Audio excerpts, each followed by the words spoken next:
Hello everybody, I'm Miss Alayna and I'm back again with another story time idea for you. Today we're going to look at card 32, which is about enthusiasm for learning and is geared towards babies and toddlers. So we're going to start with the Humpty Dumpty rhyme using our little felt board. So, Humpty Dumpty sat on a wall. Humpty Dumpty had a great fall. All the king's horses and all the king's men couldn't put Humpty together again.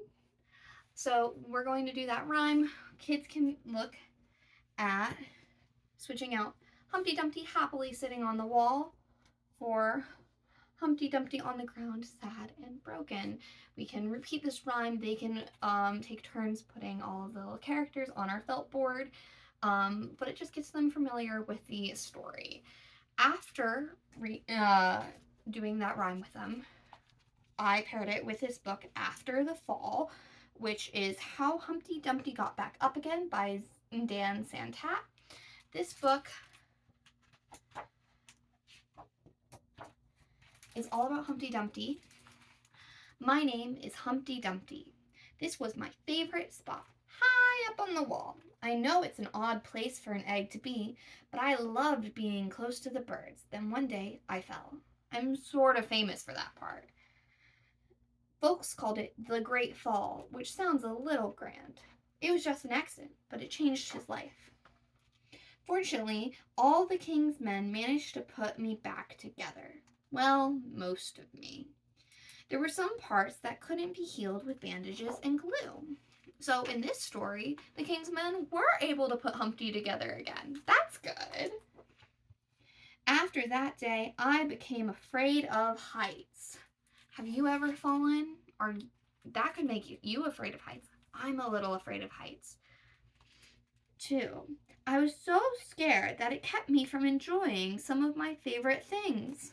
Look at, he can only reach the sad gray cereals instead of the fun colorful cereals up at the top because he's afraid to go up the ladder. I walked past the wall every day and would think about climbing that ladder again. I missed the birds and being high above the city, but I could never do it. So this book goes on, and what Humpty learns to do is make paper airplanes. And he would make very cool paper airplanes, but one day it went and it got stuck on the top of the wall.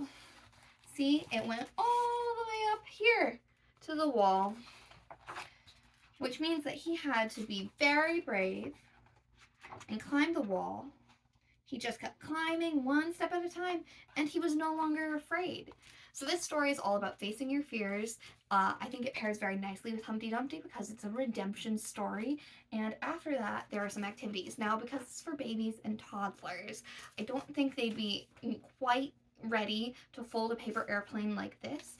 But what you can do is decorate it. And so you can have them color on either an already folded paper airplane or just color on a piece of paper that can be folded by an adult or a parent into a paper airplane. And if you have the ability to go outside, you can fly those paper airplanes way up high, and they can talk about how it feels to fail and succeed, if they've ever been scared of anything. And another activity that can be paired with this is egg races. Now, real egg races are a mess and eggs are expensive these days, but it is just as fun with the little Easter eggs. If you put them on a spoon, that can practice coordination and balancing, especially for those toddlers that are starting to walk.